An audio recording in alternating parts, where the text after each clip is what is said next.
ये कहानी है एक जादुई नदी की, जहाँ दानव और भूत प्रेत राक्षस रहते हैं। तो चलिए शुरू करते हैं कहानी को। इंटरेस्टिंग कहानी। एक राज्य में एक राजा रहता था, विक्रमादित्य नाम का राजा। वह राजा बहुत ही दयालु और निर्दयी राजा था। वह राजा चारों ओर प्रशंसा थी कि वह राजा बहुत अच्छा है। एक दिन वह राजमहल से कहीं दूर शिकार पर गया, तो राजा उसी नदी से होकर गुजरने लगा। तो वह नदी को देखकर वह अचंभित रह गया कि यह नदी कितनी खूबसूरत है और इसका पानी एकदम सफ़ा, जैसे शीशे की तरह। एक एक कंकड़ भी गिन सकते हो, ऐसा सफ़ा पानी। यह दुर्लभ नदी मैंने आज तक नहीं देखी। यह नदी तो इतनी सुंदर है, मेरा मन मोह लिया। पर वह एक जादुई नदी थी। वहाँ 3 भूत और एक रानी का वास था। वह भूत पहरेदार थे और रानी वहाँ की रानी थी।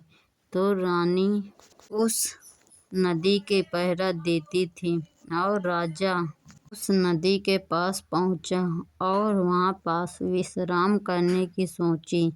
जब राजा उस घोड़े को एक किनारे एक खूंटे में बांध दिया और वहाँ पास कुछ देर ठहर गया, तो वह जब विश्राम कर रहा था, तो उस नदी से 3 भूत निकले और रानी भी निकली। वह रानी बोली उन दूतों से कि यह कौन है राजकुमार जो यहाँ पास विश्राम कर रहा है। अब उन तीनों ने बोला कि यह दूर देश से आया हुआ राजकुमार है। इसका नाम विक्रमादित्य नाथ है। यह बहुत ही निर्दयी दयालु किस्म का राजा है। यह किसी का बुरा नहीं करता, स्वयं खुद आहत हो जाएगा, लेकिन किसी निर्दोष के प्राण नहीं लेता। तो रानी यह बात सुनकर खुश हो गई और बोली, अच्छा, तो इतना अच्छा राजा है, तो यह राजा यहाँ क्या कर रहा है? तो उन तीनों ने बोला कि वह थक चुका है, यहाँ पास थोड़ी देर ठहरने के लिए रुका है। तो रानी अपने मन में सोचने लगी, कितना अच्छा राजा, यह तो मेरा मन ही मोह लिया और रानी को उससे प्रेम हो जाता है। पर रानी चुपचाप वहीं पास बैठकर उसे देख रही थी और रानी सोच रही थी कि यह कितना अच्छा राजा है और कितना खूबसूरत सुंदर राजा है। काश यह भी मेरे साथ इसी तालाब में रहता और हम दोनों एक अलग अपनी दुनिया बसाते। ऐसा ही सोच रही थी, तभी राजकुमार की नींद टूटी और उसने चारों तरफ देखा, तो वहाँ कोई नजर नहीं आया, पर थोड़ी थोड़ी आवाज आ रही थी। राजकुमार अचंभित हो गया कि यह आवाज कहाँ से आ रही है। दूर दूर तक तो मुझे कोई नजर नहीं आ रहा। फिर राजा उठा और पानी पीने के लिए तालाब की ओर बढ़ा। तभी वह सैनिक तीनों निकल कर आए। बोले, हे राजन, रुको, यह पानी तुम नहीं पी सकते। यह पानी हमारे रानी के आदेश के बगैर कोई भी नहीं पी सकता। न कोई जानवर, न कोई पशु, न पक्षी, न कोई इंसान। तब राजा ने बोला कि हे व्यक्ति, मैं तुम्हें नहीं जानता। क्या कृपया करके अपनी रानी को बुला सकते हो? मैं उनसे स्वयं ही पूछ लूँगा कि मैं पानी पीऊँ कि नहीं, मैं बहुत प्यासा हूँ।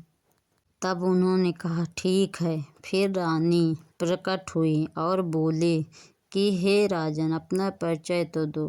वह अपना परिचय देने लगा और फिर थोड़ी देर बाद वह बोला कि मैं बहुत ही दूर से आया हूँ और मैं प्यासा हूँ, मुझे कृपया करके पानी पीने दो।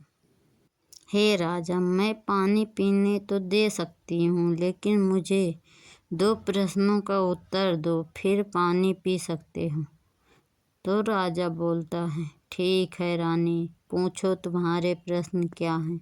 तो रानी बोलती है, अच्छा वह कौन सा फल है, मीठा भी है, खाता भी कोई नहीं, बताओ।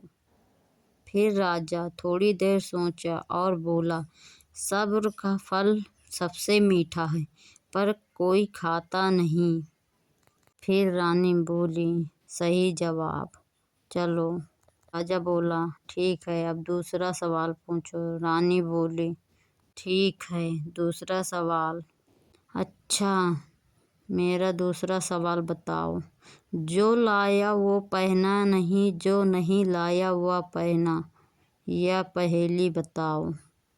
तो राजा कुछ देर सोचा और फिर बोला कि यह कफन है, जो लाता है वह नहीं पहनता, जो नहीं लाता वह पहनता है। रानी बोली, सही जवाब, चलो तुम पानी पी सकते हो। ठीक है।